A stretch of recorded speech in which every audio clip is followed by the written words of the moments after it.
Jamaah sekalian yang dimuliakan Allah Subhanahu wa taala. Yakini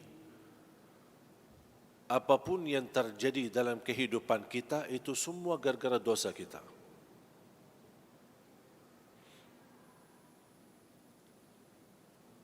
Yang aku herankan, kenapa ketika diuji kita selalu berkata, ya Allah, kenapa diuji? Habis ujian, masuk ujian lagi. Selesai ujian, ada masalah lagi. Stres enggak? Boleh saya bertanya, ada yang stres? Angkat tangan. Stres kan? Tak ada yang saya rasakan, orang bisa dibilang puas dalam kehidupan. Tak ada yang puas. Pasti ada hal-hal yang membuat kita stres. Cari nafkah, tidak puas. Cari kerjaan, belum puas. Beribadah, belum puas.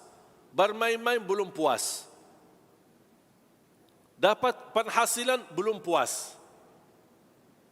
Tak pernah kita bersyukur dan menikmati apa adanya. Makanya kita merasa stres. Ketika kita diuji, sedang kita merasa diri saleh, merasa diri suka masjid, merasa diri tahajud. Tapi bertanya, kenapa Allah uji saya? Kenapa ujian ini bagi saya berat? Saya belum mampu menghadapinya. Tapi pernahkah ketika kita mendapatkan nikmat, ya Allah, kenapa saya diberi nikmat? Kenapa saya yang terpilih?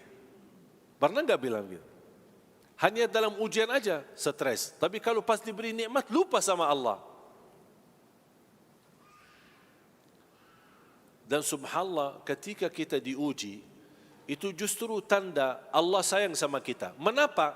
Karena ada dosa-dosa yang belum kita taubat. Allah ingin ampuni dosa tersebut, tapi lewat ujian. Ibu, kalau lagi kesal sama anak, kadang-kadang suka cupit anaknya. Betul? Walaupun tidak sampai sakit, tapi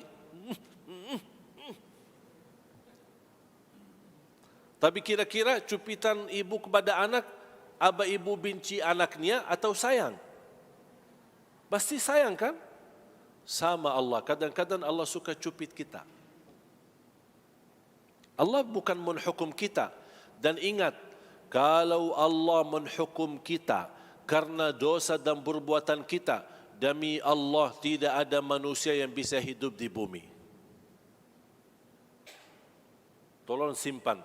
Surah 35 ayat 45. Surah 35 ayat 45. Sekiranya Allah berkenan menghukum manusia atas setiap kesalahannya, perbuatannya, niscaya tidak ada makhluk yang mampu hidup di bumi. Ketiduran salat subuh, tub karena hukum Allah. Tertinggal salat jamaah, tub karena hukum Allah. Satu kali bohong, tub karena hukum Allah. Habis kita, habis. Siapa yang tidak berbohong? Siapa yang tidak bersalah? Siapa yang tidak berdosa? Tapi subhanallah, kita berdosa, Allah tutupi dosa kita. Dosa lagi, Allah masih tutupi kita. Dosa lagi, Allah masih berkenan tutup dosa kita. Coba kalau setiap dosa, bau badan kita. Dosa lagi, tambah lagi bau. Dosa lagi, keras lagi baunya. Berani enggak keluar dari rumah? Begitu dia, bau, dosanya banyak itu orang. Malu kan?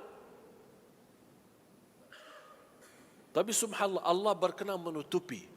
Betapa banyak dosa, berkali-kali kita dosa, masih Allah tutupi. Tapi subhanallah, begitu kita bertaubat, Allah ampuni semuanya. Makanya taubat dan istighfar termasuk salah satu amalan yang membuat syaitan kesal. Tahu enggak syaitan kesal kenapa? Kan digoda syaitan kan?